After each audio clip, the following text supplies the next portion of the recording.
பரிபூரணம் தெரியுமா? அது பூரணமா இருக்கும். அதை நான் குடிச்சதுக்கு அப்புறமும் அது பூரணமாவே இருந்தால் தான் அது பரிபூரணம். தன்னிலே இருந்து தன்னை தந்த பின்னும் கூட தான் இன்னும் பூரணமாக இருப்பது தான் பரிபூரணம். யாராவது என் ஆன்மாவுக்கு கொலஸ்ட்ரால் வந்துச்சுன்னு சொல்லுவீங்களா? இல்லை என் ஆன்மாவுக்கு பிபி வந்துச்சுன்னு சொல்லுவீங்களா? அப்படிலாம் வராது. உடம்புக்கு வரும், ஆன்மாவுக்கு வராது. எங்கிருந்து? பரம்பொருளிடம் இருந்துதான், பரம ஆன்மாவிடம் இருந்துதான் இந்த ஜீவ ஆன்மா வந்தது. நம்முடைய தாம்பரம் சர்க்குரு அவர்கள் சொன்னதாக எழுதப்பட்ட ஒரு கதை என்னை ரொம்ப ஈர்த்தது. சீருலவும் என் குருவே, சின்மயத்தின் தன்னுருவே,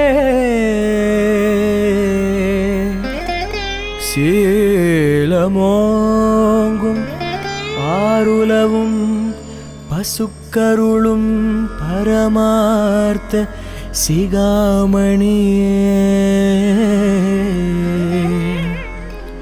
எல்லாத்துக்கும் ஒரே அர்த்தத்தை சொல்றீங்க நீங்க, என்ன எதை கேட்டாலும். முழுமையான அப்படின்னு ஒரு அர்த்தம் ரொம்ப அழகா தமிழ்ல சொல்லலாங்க ஐயா. முழுமையான, பரிபூரணம். பூரணம்னா முழுமையானதான். அப்ப பரிபூரணம்னா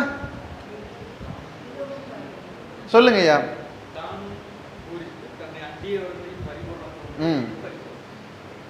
பூரணம்னா கொழுக்கட்டுக்குள்ள வைக்கிறதும் பூரணம் தான், அது வேற. அது வெல்லம் வேர்க்கடலை எல்லாம் போட்டு செய்வாங்க, அந்த பூரணம் இல்லை. அதெல்லாம் நமக்கு பிடிச்ச பூரணம் அது இல்லை. பூரணம்னா முழுமையான, அதான் பொருள். அப்ப பரிபூரணம்னா இது எங்கிருந்து தெரிஞ்சுக்கலாம்? நான் அப்படி சொல்றேன். பரிபூரணம்னா என்ன தெரியுமா? முழுமையானனா இப்போ இந்த வாட்டர் பாட்டிலில் தண்ணி முழுமையா இருக்கு, பூரணமா இருக்கு. இப்போ நான் கொஞ்சம் குடிச்சிட்டேன், இப்போ இது பூரணமா இருக்கா? இல்லை. எது பரிபூரணம் தெரியுமா? அது பூரணமா இருக்கும். அதை நான் குடிச்சதுக்கு அப்புறமும் அது பூரணமாவே இருந்தால் தான் அது பரிபூரணம். நான் சொல்றது புரியல? இப்போ தெளிவாக குழப்பறீங்க சார் அப்படிங்கிறீங்களா? இப்போ அது பூரணம், சார் குடிச்சிட்டார்.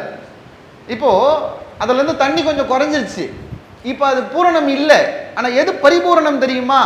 தன்னிலே இருந்து தன்னை தந்த பின்னும் கூட தான் இன்னும் பூரணமாக இருப்பது தான் பரிபூரணம். இதை எப்படி தெரிஞ்சுக்கிறது? ஆமாம், இப்போ ஐயா அந்த வேதாந்தத்தை பற்றியெல்லாம் நாங்கள் பேசினோம். ஈசாவாஸ்ய உபநிடதம் அப்படின்னு ஒன்று வடமொழியில் உண்டு. எனக்கு ரொம்ப பிடிச்ச உபநிடத்தில் வர ஒரு செய்யுள். நீங்கள் நிறைய பேர் அதை பல வழிபாட்டு கூடங்கள்லாம் பாடியோ பேசியோ கூட கேட்டிருக்கலாம். பூரணமத பூரணமிதம் பூர்ணா பூர்ணமுதஷ்யதே பூர்ணஸ்ய பூர்ணமாதாய பூர்ணமேவ வசிஷ்யதே அப்படின்னு ஒன்று. யாரெல்லாம் கேட்டிருக்கீங்க இந்த பாட்டை? கேள்விப்பட்டிருக்கேன்பா, எனக்கு தெரியும், ரொம்ப குறைவான நபர்கள் தான், பரவாயில்ல. இந்த பாட்டுக்கு ரொம்ப பெரிய அர்த்தம். அந்த இப்போ பரிபூரணம் அப்படின்னா என்ன அர்த்தம்னு நீங்கள் கேட்டிங்கன்னா, அகண்ட பரிபூரண சச்சிதானந்த சர்க்குரு, இந்த பேரிலே பரிபூரணம்னா என்னன்னு என்ன கேட்டிங்கன்னா, இந்த ஈசாவாஸ்ய உபநிடதம் தான் பொருள். பரிபூரணத்துக்கு என்னங்க விளக்கம்னு என்ன கேட்டிங்கன்னா, நான் சொல்லலை, ஈசாவாஸ்ய உபநிடதமான இந்த பாட்டு தான் இந்த ஒரு சொல்லுக்கு பொருள். அப்படி என்ன இந்த சொல்லுக்கு ஒரு பொருள்னா என்ன அர்த்தம்? பூரண மத கடவுள் இருக்கிறானே பரம்பொருள், அவன் பூரணமானவன். அப்படின்னா என்னங்க அர்த்தம்? நிறைவானவன். அவன்கிட்ட குறை இருக்குமா? இல்லை சார், என் கடவுள் இவர் கொஞ்சம் அப்படி இப்படி தான் இருப்பார், குறை சொல்ல முடியுமா? குறையே சொல்ல முடியாதது தான் கடவுள். குறையே இல்லாதது, நிறைவானது, அதுதான் கடவுள். பூரண மதம், பூரண மித. அந்த நான் இருக்கல்ல ஆன்மா, இந்த ஆன்மா எப்படிப்பட்டது? பூரணமானது. இந்த ஆன்மா எடுத்திருக்கிற உடம்புக்கு குறை இருக்கலாம், இந்த ஆன்மா எடுத்திருக்கிற உடம்புக்கு குறை இருக்கலாம். ஒரு விஷயத்தை நல்லா ஞாபகம் வச்சுக்கோங்க, உங்களுக்கு இருக்கிற சுகர், பிபி, கொலஸ்ட்ரால் உங்கள் உடம்புக்கே தவிர உங்கள் ஆன்மாவுக்கு கிடையாது. யாராவது என் ஆன்மாவுக்கு கொலஸ்ட்ரால் வந்துச்சுன்னு சொல்லுவீங்களா? இல்லை என் ஆன்மாவுக்கு பிபி வந்துச்சுன்னு சொல்லுவீங்களா? அப்படிலாம் வராது. உடம்புக்கு வரும், ஆன்மாவுக்கு வராது. இந்த ஆன்மா எப்படிப்பட்டதுங்க? பூரணமானது. நல்லா கவனிங்க, நான் ஒரு பெரிய உபநிடத்தில் இருந்து ரொம்ப ஆழமான ஒரு கருத்தை உங்களுக்கு சொல்றேன். பூரண மதம், கடவுள் பூரணமானவன். பூரண மித்தம், நானும் பூரணமானவன். இந்த பூரணம் எங்கிருந்து வந்ததுன்னா பூர்ணா பூர்ண முதர்ஷத்தே, அந்த பூரணத்திலே இருந்துதான் இந்த பூரணம் வந்தது. எங்கிருந்து? பரம்பொருளிடம் இருந்துதான், பரம ஆன்மாவிடம் இருந்துதான் இந்த ஜீவ ஆன்மா வந்தது. இப்ப அது பெரிய விஷயம் இல்லை. அடுத்த வரி என்ன சொல்லுது? பூரண மத பூரண மித்த பூர்ணா பூர்ண முதர்ஷத்தே பூர்ணஸ்ய பூர்ண மாதாய பூர்ணமேவ வசிஷ்யத்தே. அந்த பூரணத்திலே இருந்து இந்த பூரணம் வந்த பின்னும் கூட அந்த பூரணம் பூரணமாகவே இருக்கிறது. சுத்தமா புரியலைங்க அப்படிங்கிறீங்களா? சரி, பாருங்க, நம்ம எப்பவுமே எளிமையா போயிடணும், ரொம்ப காம்ப்ளிகேட் பண்ணிக்கூடாது. ஏன்னா அருளாளர்கள், சர்க்குருவாக இருக்கக்கூடிய நம் குருமார்கள் ரொம்ப ரொம்ப கஷ்டப்படுத்தி நமக்கு எதையுமே சொல்ல மாட்டாங்க, ரொம்ப எளிமையா சொல்லுவாங்க. இப்போ உதாரணத்துக்கு பாருங்க, இதில் நான் என்னென்னமோ நான் படிச்சிருக்கேன். இதில் நம்முடைய தாம்பரம் சர்க்குரு அவர்கள் சொன்னதாக எழுதப்பட்ட ஒரு கதை என்னை ரொம்ப ஈர்த்துது. ரொம்ப அழகாக சொல்லியிருக்காரு அவர். அதுதான் ஒரு குரு எளிமையாக சொல்லணும், அதுதான் முக்கியம். இந்த புலன்கள் ஐம்பொறிகள் இருக்கே, இந்த ஐம்பொறிகள் போய் என்ன செய்யுது? அசிங்கமானதை தான் செய்யுது, இல்லையா? உண்மை சொல்லுங்க.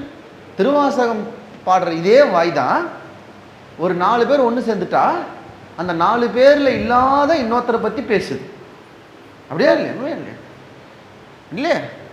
யாரை பற்றி பேசுதோ அவன் வந்துட்டான்னா அவங்கிட்டயே நல்லா பேசுது. உள்ளொன்று வைத்து புறம் ஒன்று பேசுவார் உறவு களவாமை வேண்டும் கேட்கிறாருல்ல எங்க வள்ளலாரு. ஏன் எல்லாம் அப்படிதான் பேசுறான்? நீங்க அந்த மாதிரி பிரார்த்தனை பண்ணி பாருங்க. உள்ளொன்று வைத்து புறம் ஒன்று பேசுவார் உறவு களவாமை வேண்டும் சொல்லி பாருங்க, திடீர்னு நீங்க மட்டும்தான் இருப்பீங்க அந்த உலகத்துல. ஏன்? எல்லாரும் பேசுறான். யார் தான் பேசாம இருக்கிறா? எல்லாரும் பேசுறான். இந்த பொறிகள், பொறிவாயில் ஐந்தவித்தான் பொறிகள் இருக்கு 5, இது செய்யறதெல்லாம் அசிங்கம். யாராவது ஒத்துப்பீங்களா? ஆமான்னு ஒத்துக்க மாட்டோம். ஆனா யாரும் இல்லாதப்ப அதை தான் செய்யும். யாரும் இல்லாதப்ப அதான் செய்யும். ஒரு அறிஞருடைய ஒரு கோட்பாடு தான், வாய்ப்பு அமையாதவரை எல்லோரும் நல்லவர்கள், வாய்ப்பு அமைந்த பற்றி எல்லாரும் கெட்டவர். வாய்ப்பு அமைந்த போதும் எவன் ஒருவன் நல்லவனாக இருக்கிறானோ அவன் தான் நல்லவன். இது ஞாபகம் வச்சுக்கிறோம். இந்த ஐம்பொறிகள் இருக்கே, இது போய் அசிங்கத்தை தான் செய்யுது, அசிங்கத்தை தான் பார்க்குது, அசிங்கத்தை தான் கேட்குது, அசிங்கத்தை தான் முகருது, அசிங்கத்தை தான் சாப்பிடுது, எல்லாம் அதுதான் செய்யுது. இதை யாராவது தடுக்கணும்னு நினைக்கிறீங்களா? இதை நம் தாம்பரம் சர்க்குரு அவர்கள் ஒரு கதையில் சொல்றாரு, ஆச்சரியமா இருந்துச்சு, ரொம்ப அழகா புரியுற மாதிரி சொல்றாரு. நீங்க ஒரு நாய் வளர்க்குறீங்க, உங்களுக்கு பிடிச்ச நாய் தான், நீங்க ஆசாசியா வளர்க்குற நாய் தான். அந்த நாய் வந்து உங்களை நக்கி கொடுக்கும். அந்த நாயை நக்கி கொடுத்தா நீங்க அதை சந்தோஷமா ஏத்துக்கிறீங்க. திடீர்னு நீங்க பாக்குறீங்க அந்த நாய் தெருவில் போய் ஒரு மலத்தை சாப்பிடுது. அந்த நாய் மலம் சாப்பிட்றத நீங்க பார்த்துட்டீங்க. இப்ப திரும்ப நீங்க வளர்த்த அதே நாய், நீங்க ஆசையா வச்சிருந்த நாய், இப்போ உங்க மூஞ்ச வந்து நக்க வந்தா என்ன பண்ணுவீங்க? நான் ரொம்ப ஆசையா வளர்த்த நாய் பரவாயில்ல வந்து நக்குன்னு சொல்லுவீங்களா? அது கொஞ்ச நேரத்துக்கு முன்னாடி எதை நக்கிட்டு வந்திருக்கு? மலத்தை சாப்பிட்டு வந்திருக்கு. அது சாப்பிடுதுன்னு உங்களுக்கு தெரிஞ்சு போச்சு. இப்போ என்ன பண்ணுவீங்க? அந்த நாயை கிட்ட சேர்க்க மாட்டீங்க. நம் தாம்பரம் சர்க்குரு சொல்லுகிறார், ஒரு வளர்க்கின்ற நாய் மலம் உண்ணுகிறது என்று தெரிந்தால் உங்களை தொடுவதற்கு அனுமதிப்பதில்லை போல உங்கள் பொறிகள் மலத்தோடு சேருகிறது என்பதை உணர்ந்து உங்கள் பொறிகளை உங்கள் அண்டவிடாமல் வைத்தால் நீங்கள் தவத்தில் ஜெயிக்கிறீர்கள் என்று தாம்பரம் சர்க்குரு அவர்கள் நமக்கு சொல்லுகிறார். எவ்வளோ பெரிய விஷயம், எவ்வளோ பெரிய விஷயத்த ரொம்ப சாதாரணமா ஒரு நாயை வச்சு முடிச்சுட்டாரு பாருங்க. இதுதான் நம்ம ஆச்சரியப்படுறது. இப்போ நானும் அதை இந்த இடத்துல அப்படி முயற்சி செய்யணும்ல. பரிபூரணம் என்பதற்கு இந்த பாடல் சொன்னனே, இது என்ன அர்த்தம் எனக்கு புரியல. நான் பூரணம், கடவுள் பூரணம், அந்த பூரணத்திலிருந்து தான் இந்த பூரணம் வந்தது. அது பூரணமாகவே இருக்குன்னா என்னப்பா அர்த்தம் எனக்கு புரியலப்பா. பாருங்க, ஒரு அண்டா வச்சுக்கோங்க, பெரிய அண்டா, அது பூரணமா இருக்கு அப்படின்னா என்ன அர்த்தம்? நிறைவா வழிய வழிய தண்ணீர். இப்போ நம்மலாம் அதுல இருந்து வந்த பூரணங்கள். இப்போ அதுல இருந்து ஒரு 6 டம்ளர் தண்ணி எடுத்து இப்படி வச்சிருங்க. இப்போ இந்த 6 டம்ளர் என்னவா இருக்கு? பூரணமா இருக்கு. ஒரு டம்ளரும் முழுசா தண்ணியோட இருக்கு. இதெல்லாம் நம்ம ஜீவ ஆன்மாக்கள் வச்சுக்கோங்க. இது பரமான்மா. இப்போ இந்த 6 டம்ளர் தண்ணியை நீங்க அதுல இருந்து எடுத்துட்டீங்க. இப்போ அது என்ன ஆயிருக்கணும்? 6 டம்ளர் தண்ணி குறையணும். ஆனா இந்த உபநிடதம் சொல்லுது குறையல. எப்படிங்க குறையாம இருக்கும்? அதுதான் பரிபூரணம். எப்படி? இதை நம்ம புரிஞ்சுக்கிறதுக்கு தான் நம்ம இப்படி யோசிக்கணும். என்னன்னா, இப்ப அந்த 6 டம்ளரையும் கொண்டு போய் அண்டாவுள்ளே போடுங்க. அண்டாவுள்ளே போடுங்க. இப்போ இந்த 6 டம்ளரும் பரிபூரணமாக இருக்குமா? 6 டம்ளருக்குள்ளேயும் தண்ணி இருக்குமா? நாங்கள் இருக்குமா இருக்காதா? இருக்கும். அண்டா முழுசாக இருக்குமா? இருக்கும். இதை புரிஞ்சுக்கிட்டா இது புரிஞ்சிருச்சு. என்ன? நமக்குள்ளேயும் இறைவன் இருக்கிறான், நாம் இறைவனுக்குள் தான் இருக்கிறோம் என்பதை உணர்வது தான் பரிபூரணத்தினுடைய எல்லை. நம்ம என்ன செய்கிறோம்? டம்ளர் தண்ணியை தூக்கி வெளியே வச்சுட்டா இது பூரணம் இல்லைங்கிறோம். அது அப்பயும் பூரணமாக தான் இருக்கும். ஏன்னா டம்ளர் தண்ணி வெளியில் இல்லை, அதுவும் அதுக்குள்ளே தான் இருக்குங்கிறது தான் அத்வைதத்தினுடைய அடிநாதம். நான் வேறு நீ வேறு அல்ல, நான் நீதான். தத்துவமசி அகம் பிரம்மாஸ்மி என்று சொல்லுகிற தத்துவம் இருக்கிறது, இதுதான் பரிபூரணம். அப்ப பரிபூரணம்னா என்னன்னு கேட்டீங்கன்னா, நிறைவாக இருப்பது பூரணம். தன்னை கொடுத்த பின்னும் கூட தான் நிறைவாக இருப்பது பரிபூரணம். அதனால் நாம் இங்கே அகண்ட பரிபூரணம் என்கிற பெயரை இந்த சபைக்கு கொடுத்தார்கள். மூன்றாவது சச்சிதானந்தம். அடேங்கப்பா, இந்த ஆன்மீக உலகத்துல ரொம்ப ஆழமான ஒரு சொல் இருக்கும்னு என்ன கேட்டிங்கன்னா அது சச்சிதானந்தம்ங்கிற சொல் தான். சச்சிதானந்தம்னு பேர் வைக்கிறோம், அது என்ன அர்த்தம்னு நம்ம யோசிக்க மாட்டோம். வள்ளலார் கூட சச்சிதானந்தம் என்பதை பலமுறை உரைநடையிலே எழுதுவார். சச்சிதானந்தம்னா என்ன? 3 சொல், அது ஒரு சொல் இல்லை, தெரியுங்களா? சத்து சித்து ஆனந்தம். இந்த ஒண்ணுக்கும் ஒரு அர்த்தம் சொல்லுகிறோம். வள்ளலார் சொல்லுவார், இயற்கை உண்மை சத்து, இயற்கை அறிவு சித்து, இயற்கை இன்பம் ஆனந்தம் அப்படின்னு வள்ளலார் 3ஆ பிரிப்பார். இது என்ன சத்து சித்து ஆனந்தம்? நான் 2 மட்டும் எடுத்துக்கிறேன். முதல்ல சத்து சித்து. இந்த உலகத்தில் 3 விதமான பொருள்கள் இருக்கிறது. 2 எடுத்துப்போம். ஒன்று கடவுள், இன்னொன்று நம்ம. கடவுள் சத்து. சத்துனா என்னங்க? சத்துனா உண்மைன்னு ஒரு அர்த்தம். உண்மைனா எது? எது நிலையானதோ அது உண்மை. நல்லா ஞாபகம் வச்சுக்கோங்க, எது நிலையானதோ அது உண்மை, பொய் நிலை இல்லாதது. அப்ப சத்துனா என்ன? நிலையானதுன்னு அர்த்தம். சத்துனா நிலையானது. இப்ப பாருங்க, இறைவன் யாரு? சத்து, நிலையானவன். நமக்கு அப்புறம் உலகம். இந்த 3 வச்சுக்கோங்க ஒரு நேர்கோட்டில். உலகம் நிலையற்றது, அசத்து. இறைவன் சத்து, உலகம் அசத்து. இது நடுவில் இருக்கிற நம்ம. நாங்கள் ஒன்று ஆப்ஷன் ஏன்னு சொல்லுங்க, இல்லை ஆப்ஷன் பின்னு சொல்லுங்க. நான் ஆப்ஷன் சின்னு சொல்றேன். சத அசத்துன்னு பேர். எதுக்கு? இந்த ஆன்மாவுக்கு சத அசத். அப்படின்னா என்னவா? இந்த ஆன்மா நிலையானது, ஆனா இந்த உடம்பு எடுத்து செத்து போறதால நிலை இல்லாமையும் இருக்குது, நிலையாவும் இருக்கும் நிலை இல்லாமையும் இருக்கும். அதனால சத அசத்து. யாரு? இந்த ஆன்மா. சித்துனா அறிவுன்னு. இறைவனுக்கு பேரறிவு உண்டு, அவன் சித்து. உலகத்துக்கு அறிவு இல்லை, அது அசித்து. பாருங்க, இந்த மைக் பேசுமா? இப்போ நான் உட்காந்துட்டேன், கண்டினியூ பண்ணுமா இந்த மைக்கு? பண்ணாது. யார் தான் பேசி ஆகணும்? நான் தான் பேசி ஆகணும். ஏன்னா இந்த மைக்குக்கு என்ன இல்லை? எல்லாம் இருக்குது, அறிவு இல்லை. உண்மைதானே? சித்து இல்லை இதுக்கு. நீங்க என்ன வேணாலும் பண்ணுங்க, இதுக்கு இது பேசாது. இதுக்கு அறிவு கிடையாது. அறிவு எனக்கு தான் இருக்குது, இதுக்கு இல்லை.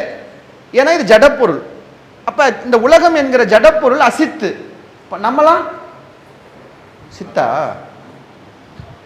நம்ம ஆன்மாவுக்கு உடம்பு கிடைச்சா அறிவோடு சிந்திக்கும், உடம்பு இல்லைன்னா சிந்திக்காது. அப்ப இந்த ஆன்மா எங்கமா? சித்து அசித்து. எங்க கிராமங்கள்ல 2ஆம் கட்டான்னு ஒன்று சொல்லுவாங்க. இந்த பக்கமும் இருக்க மாட்டான், இந்த பக்கமும் இருக்க மாட்டான், நடுவுல இருப்பான். இந்த ஆன்மா எப்படி? சத்தாவும் இருக்காது, அசத்தாவும் இருக்காது, சித்தாவும் இருக்காது, அசித்தாவும் இருக்காது. இப்படி நடுவுல நிற்கிற இந்த ஆன்மாவை கைபிடித்து சத்தாயும் சித்தாயும் கொண்டு போய் ஆனந்தத்திலே நிறுத்துகிறது தான் ஒரு குரு ஒரு ஆன்மாவுக்கு செய்கிற மிகப்பெரிய விஷயம். ஒரு குரு ஒரு ஆன்மாவுக்கு செய்கிற மிகப்பெரிய விஷயம். அதனால தான் நம்முடைய சர்க்குரு அவர்களை எப்படி அழைக்கிறோம்? சச்சிதானந்த சர்க்குரு என்று அழைக்கிறோம். ஏன்னா அவர்தான் நம்மை சத அசித்தாக இருக்கிற ஆன்மாவை, சித்த அசித்தாக இருக்கிற ஆன்மாவை, 2ஆம் கட்டானா இருக்கிற ஆன்மாவை கைபிடித்து நீ இந்த பக்கமும் நிற்காத, அந்த பக்கமும் நிற்காத. ஒன்று ரோட்டுக்கு இந்த பக்கம் நில்லு, இந்த அந்த பக்கம் நடுவில் நின்னா லாரி ஏறிடும். இல்லை, ஒன்று ரோட்டுக்கு இந்த பக்கம் நிற்கணும், இல்லை அந்த பக்கம் நிற்கணும். எலெக்ஷன் வரப்போகுது, ஒன்று அதுக்கு போடணும் இதுக்கு போடணும், 2 பட்டனையும் ஒன்றா அழுத்தக்கூடாது. ஒன்று இங்கே இல்லை அங்கே. தடுமாறுகிற ஆன்மாவினுடைய குழப்பத்தை தெளிவித்து அது எங்கே போய் சரியாக பூரண இன்பம் அடைய வேண்டுமோ அங்கே கொண்டு போய் யார் சேர்க்கிறார்களோ அவர்கள்தான் நாம் அடைந்த பெரிய குரு. அப்படிப்பட்ட ஒருவர் தான் அகண்ட பரிபூரண சச்சிதானந்த சர்க்குரு. அவர் நம்ம அதை செய்கிறார். அதனால் நம்ம இங்கே வந்து உட்கார்ந்துருக்கோம். அது என்ன ஒரு முக்கியமான விஷயம் வேணும் தெரியுமா? அவர் செய்கிறது இருக்கட்டும், அவர் செய்கிறதாலே உங்களுக்கு வந்துடும் நினைக்கிறீங்களா? வராதுங்கிற. நீ எப்படிப்பா அதை சொல்லலான்னு நீ என்னை கேட்டக்கூடாதுல்ல. ஐயாவே சொன்னது, அவர் சொன்னது செய்திகளிலே இருந்து எழுதப்பட்ட ஒரு பாட்டு, குருமணி மெய்போத உதயம். படித்தவங்களுக்கு தெரியும். ரொம்ப ஆச்சரியப்பட்டு இந்த பாட்டை படிக்கும்போது அவர் சொல்கிறாரு, 1 கோடி சூரியர்கள் ஒக்க உதித்தாலும். சார் 1 கோடி சூரியன் இமேஜின் பண்ணி பாருங்களேன். மார்ச் மாதம் வந்துச்சு, இப்பயே நமக்கு பயமாக இருக்குது. மே மாதம் மாதிரி ஒரே ஒரு சூரியன் தான். மார்ச் மாதமே பயமாக இருக்குது நமக்கு. 1 கோடி சூரியன் ஒக்க உதித்தாலும், ஒக்கனா ஒரே நேரத்தில் ரைஸ் ஆகிறாங்க. 1 கோடி சூரியன் ஒரே நேரத்தில் உதயமாகுதுன்னு வச்சுக்கோங்க. குருடருக்கு இருள் அகலாது. 1 கோடி சூரியனே உதிச்சாலும், சூரியன் உதிக்குது தான், கண்ணு தெரியாதவனுக்கு இன்னும் இருட்டாதான்பா இருக்குதும்பா. 1 கோடி சூரியன் இருட்டாதான்பா இருக்குது, சத்தியமாக இருட்டாதான் இருக்குதும்பா. ஏன்? அவனுக்கு கண் இல்லை, அகக்கண் திறக்கலை. அகக்கண் திறக்காம 1000 சூரியன் உதிச்சாலும் பிரயோஜனம் இல்லை. அவர் சொல்றாரு, மருள் தீர ஆசான் உரைத்தாலும் அஞ்ஞான சித்தருக்கு பாசாதி நீங்காது. எனக்கு இது புரியவே இல்லையே. சர்க்குரு சொல்ற எல்லாம் எனக்கு புரியுது, ஆனால் எனக்கு நடக்கவே இல்லையேன்னா அவர் எல்லாம் சரியாக தான் செய்கிறாரு. ஆனால் நீங்கள் உங்கள் அகக்கண்ணை இன்னும் மூடி இருக்கீங்கன்னு அர்த்தம். உங்கள் அகக்கண்ணை திறக்கிற போதுதான் நம்முடைய சர்க்குருவாகிய குருமார்கள் நமக்கு என்ன சொன்னார்கள் என்பது புரியும். இப்போ அகக்கண்ணை திறக்க நாம் என்ன முயற்சி செய்ய போகிறோங்கிறது தான் நம்ம தெரிந்து கொள்ள வேண்டிய விஷயம். அதுக்கு தான் இப்போ இந்த சத்சங்கம். ஏன் இந்த சத்சங்கம்? இதை விட ஒரு பஜனை போட்டிருந்தா எல்லாரும் இன்னும் ஜாலியாக பஜனை பாடலாம். ஒரு பரதநாட்டிய நிகழ்ச்சி கூட வச்சுருக்கலாம், நல்லா தான் இருக்கும். பட்டிமன்றம் கூட போடலாம். ஏன் சத்சங்கம் நடத்துகிறாங்க அப்படின்னா, உங்கள் அகக்கண்ணை திறக்க ஒரு சத்சங்கம் வேண்டும். அர்ஜுனன் போர் செய்ய மாட்டேன்னு சொல்லிட்டான். ட்ரெஸ் எல்லாம் போட்டுக்கிட்டான், கடகம் எல்லாம் மாட்டிக்கிட்டான், வில்ல கையில் எடுத்துக்கிட்டான். போர்க்களத்துக்கு போனவன் எதிர்க்க எல்லாரையும் பார்த்துக்கிட்டு வில்ல தூக்கி போட்டு உட்காந்துட்டான். கிருஷ்ணர் கேட்குறாரு, என்னப்பாச்சு? இல்லை, அங்கே பார் யார் இருக்கிறதுங்க, பீஷ்மர் என்னுடைய தந்தைக்கு நிகரானவர், துரோணாச்சாரியார் என் குரு இருக்கிறார், சித்தப்பா பெரியப்பெல்லாம் இருக்கான். இவனெல்லாம் கொண்டுட்டு நான் என்ன மண்ணை ஆளணும், எனக்கு வேண்டாம் இந்த போர் அப்படின்னு தூக்கி போட்டு உட்காந்துட்டான். எனக்கு என்ன டவுட்னா, இவங்கள தான் போர் செய்ய போகிறேங்கிறது இவனுக்கு எப்பயோ தெரியும். இன்னும் இன்றைக்கி தான் இவங்க பார்க்க போகிற மாதிரி. கிருஷ்ணர் பார்த்தாரு, பார்த்துட்டு கோவம் வந்துருச்சு. ஏன்? இவ்வளோ பெரிய போரை பிளான் பண்ணதே அவர் தான். இப்போ திடீர்னு வந்து இல்லைன்னா அவர் எவ்வளோ கஷ்டமாக இருக்கும். அவர் எழுந்து நின்று கிருஷ்ணர் உபதேசிக்கிறார்லே, கிருஷ்ணர் உபதேசிக்கிறார்லே, அந்த உபதேசத்திலே நாம் தெரிந்து கொள்ள வேண்டிய முக்கியமான விஷயம் என்ன தெரியுமா? கிருஷ்ணர் உபதேசிக்கிறார், அர்ஜுனனுக்கு உபதேசிக்கிறார். நீங்கள் நல்லா கவனிக்கணும். அர்ஜுனனுக்கு கிருஷ்ணர் உபதேசித்த அந்த உபதேசம் தான் பகவத்கீதை அப்படின்னு சொல்கிறோம். எல்லாரும் பகவத்கீதையை யார் சொன்னதுன்னு கேட்டால் கிருஷ்ணர் சொன்னதுன்னு சொல்கிறாங்க. தப்பு. மகாபாரதம் படித்தவங்களுக்கு தெரியும், அது கிருஷ்ணர் சொல்லி நமக்கு தெரிந்தது அல்ல. யாராவது சொல்லுங்க, அது யார் சொன்னதுன்னு? அது கிருஷ்ணர் சொல்லி நமக்கு தெரிந்த செய்தி அல்ல. யார் சொல்லி தெரிந்தது? சரி, நானே சொல்றேன். போர்க்களம், படைகள் திரண்டு விட்டது. அங்க என்ன நடக்குதுங்கிறத தெரிஞ்சுக்கணும்னு திருதராஷ்டிரனுக்கு ரொம்ப ஆசை. திருதராஷ்டிரன் அரண்மனையில் உட்கார்ந்துட்டு இருக்கான். அவனோடு ஒருத்தர் இருக்கான், அமைச்சர் சஞ்சயன் அப்படின்னு ஒருத்தர். சஞ்சயன் அவனுக்கு ஒரு தீவிரமான ஒரு சக்தி ஒன்று உண்டு. என்னன்னா, அவன் இருந்த இடத்திலிருந்தே தன் அகக்கண்ணை திறந்து என்ன நடக்குதுங்கிறத இங்கே சொல்லுவான். நமக்கு புரியுற மாதிரி சொல்லணும்னா வீடியோ கால் பண்ணி அங்கேருந்து என்ன இருக்குதுன்னு இங்கே காட்டுவான். சஞ்சயன் பக்கத்தில் உட்கார்ந்துருக்கான், திருதராஷ்டிரன் இங்கே உட்கார்ந்துருக்கான். நல்லா கவனிங்க, திருதராஷ்டிரனுக்கு புறக்கண் தெரியாது. திருதராஷ்டிரனுக்கு புறக்கண் தெரியாது. சஞ்சயனுக்கு அகக்கண் தெரியும். சஞ்சயனுக்கு அகக்கண் தெரியும், திருதராஷ்டிரனுக்கு புறக்கண் தெரியாது. இப்போ அங்கே என்ன நடக்குதுன்னு கேட்குறாரு திருதராஷ்டிரன். சஞ்சயன் சொல்கிறான், தேர் வந்து நடுவில் நிற்கிது. அர்ஜுனன் எழுந்துக்கிறான். போர் வேணான்னு வில்ல தூக்கி போட்டான், உட்கார்ந்துட்டான். கிருஷ்ணர் எழுந்து வர்றாரு, உபதேசம் பண்றார்.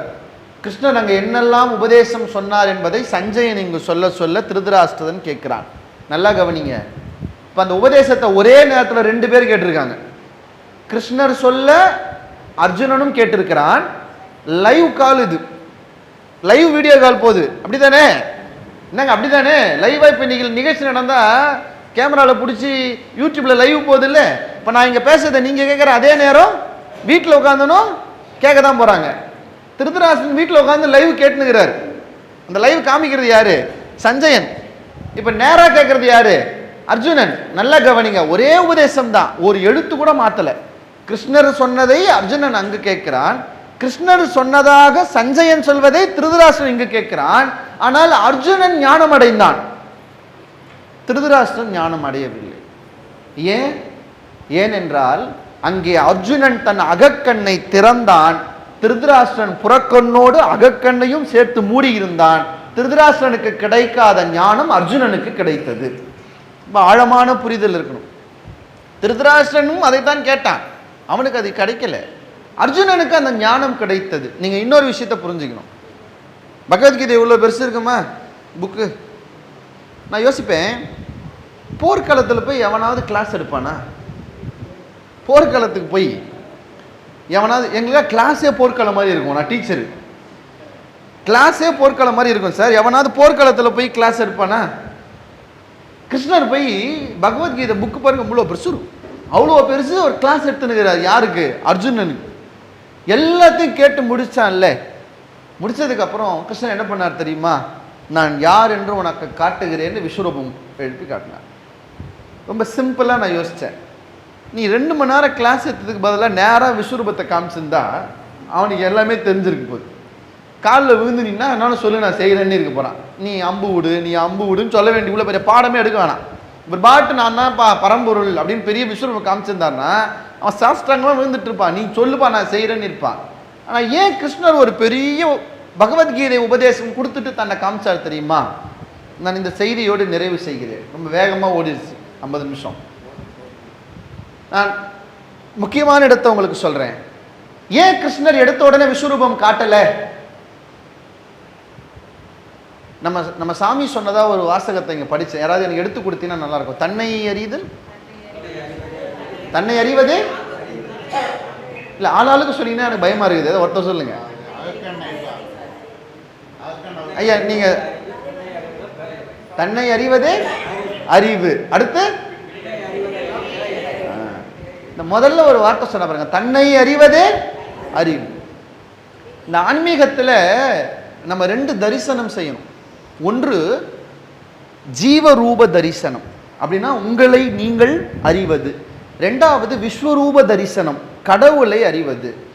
இப்போ நேர விஸ்வரூப தரிசனம் அடைய முடியுமானா, கிருஷ்ணர் நமக்கு சொல்லக்கூடிய பெரிய பாடம், ஜீவரூப தரிசனத்தை அடையாத யாருக்கும் விஸ்வரூப தரிசனம் புரியாது.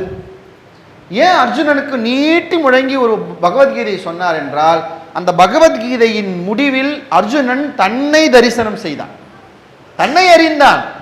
தன்னை அறிய முடியாத ஒருவனால் ஒருபோதும் தலைவனை அறிய முடியாது. தன்னை அறிய முடியாத ஒருவனால் தலைவனை அறிய முடியாது. கிருஷ்ணர் என்ன நினைச்சாரு? விஸ்வரூபம் காமிச்சிருக்கலாம், காமிச்சிருந்தா விஸ்வரூபம் காமிச்சதை சஞ்சயன் தான் பார்த்தான். ஆனா சஞ்சயன் விஸ்வரூபத்தை பார்க்கல, தெரியுங்களா? லைவ் டெலிகாஸ்ட்ல விஸ்வரூபம் வரல, ஹேங் ஆயிடுச்சு. எல்லாம் சொன்ன சஞ்சயனுக்கு விஸ்வரூபம் கிடைச்சதா? இல்ல. ஏன்? ஏன்னா தன்னை அறிந்தது அர்ஜுனனே தவிர சஞ்சயனோ திருதராஷ்டிரனோ தன்னை அறியல. விஸ்வரூபத்தை காமிச்சா, ஆனா அது இவங்க 2 பேருக்கும் காட்டப்படல. யாருக்கு மட்டும்தான் தெரிஞ்சது? அர்ஜுனனுக்கு மட்டும்தான் தெரிஞ்சது. ஏன்னா எவன் ஒருவன் தன்னை அறிகிறானோ அவன் தான் தலைவனை அறிவான். இப்போ ஏன் குரு அவசியம்னு சொல்லவா? அகண்ட பரிபூரண நம் சச்சிதானந்த சர்க்குரு மாதிரி இன்றைக்கு ஏன் குரு அவசியம் என்றால், குருக்கள் ஒருபோதும் தலைவனை அறிவதற்காக வந்தவர்கள் அல்ல, நம்மை நாம் அறிகிற தன்னை அறிதலுக்காக குருமார்கள் இந்த மண்ணில் தோன்றினார்கள். அதற்காக இதுதான், இந்த வரியை தான் நான் கேட்டேன். தன்னை அறிந்து தலைவனை சார் பாருங்க, நீங்கள்லாம் சொல்லல, அவர் அழகா வந்து சொன்னீங்க. அவருக்கு ஒரு பெரிய கைத்தட்டு கொடுக்கலாம். ரொம்ப அழகா சொன்னார் பாருங்க.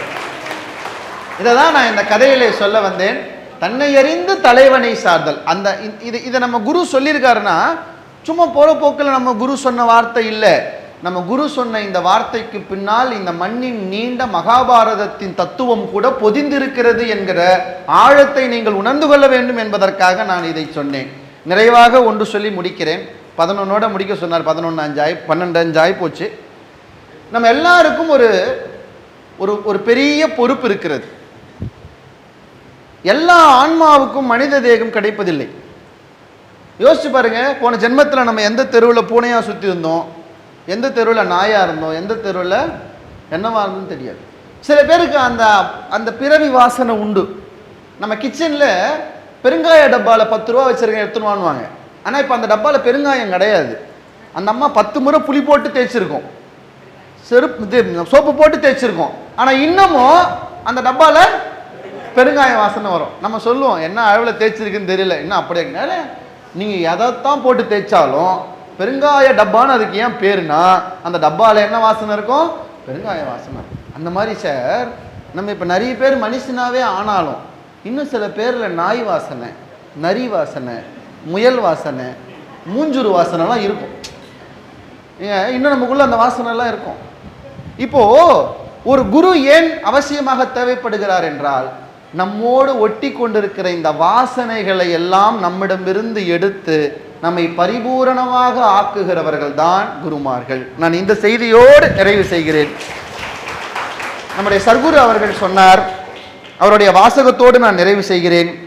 அவர் ரொம்ப அழகாக சொன்னார், ஒரு தியானம் ஆரம்ப காலங்களில் மனம் அடிவரை கலக்கப்படுகிறது. ஒரு தியானம் செஞ்சீங்கன்னா உங்க மனசோட அடிவரை போய் அது கலக்குமா.